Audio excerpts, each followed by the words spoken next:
Oui, merci Monsieur le Président, Madame la Ministre, Monsieur le rapporteur, mes chers collègues. Comme nous l'avons souligné à maintes reprises, le ferroviaire est le grand absent de ce projet de loi alors qu'il participe efficacement à la réduction des émissions de gaz à effet de serre.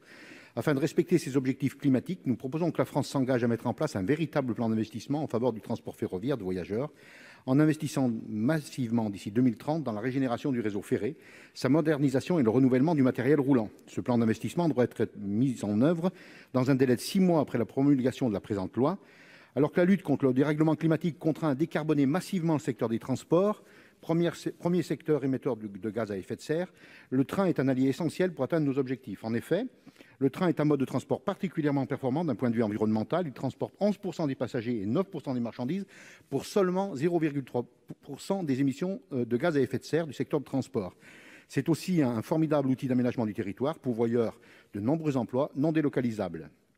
Le plan de soutien au transport ferroviaire présenté par le gouvernement en septembre 2020, Madame la Ministre, marque une première étape importante puisqu'il a permis de sécuriser les investissements prévus malgré la crise sanitaire et économique. Ce plan est néanmoins insuffisant pour permettre une véritable relance du transport ferroviaire. Nous considérons que ce plan d'investissement doit être considérablement amplifié. Il est en effet nécessaire d'investir 500 millions d'euros supplémentaires par an pour garantir une régénération satisfaisante du réseau structurant, 700 millions d'euros supplémentaires par an pour assurer la régénération des lignes de desserte fine du territoire, les petites lignes, 200 millions d'euros supplémentaires par an pour réaliser l'ensemble des projets de modernisation et de développement du réseau identifiés dans le scénario intermédiaire du rapport Duron, et 150 millions supplémentaires par an pour constituer un parc de matériel roulant de nuit et permettre le développement d'un véritable réseau de trains de nuit en France et vers l'étranger. Tel est le sens de cet amendement qui répond à la proposition SD-A4.3 de la Convention citoyenne pour le climat, qui s'intitulait « Développer un plan d'investissement massif pour moderniser les infrastructures, les matériels roulants et les gares pour en faire des pôles multimodaux, lien avec les voitures, les cars et les vélos ». Cet amendement s'appuie aussi sur les propositions de Réseau Action Climat.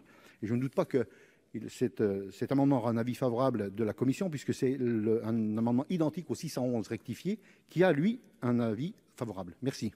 Oui, merci Monsieur le Président, Madame la Ministre, mes chers collègues. Le présent amendement vise à rendre le projet de loi des climat résilience plus ambitieux en planifiant et en organisant une montée en puissance du report modal de l'avion vers le train, un mode de transport bien moins émetteur en CO2. En comparant l'empreinte carbone de ces deux modes de transport sur une base identique, la différence est très nette avec 2,4 grammes de CO2 par kilomètre pour le TGV contre 145 à 285 grammes de CO2 émis par passager par kilomètre parcouru par l'avion.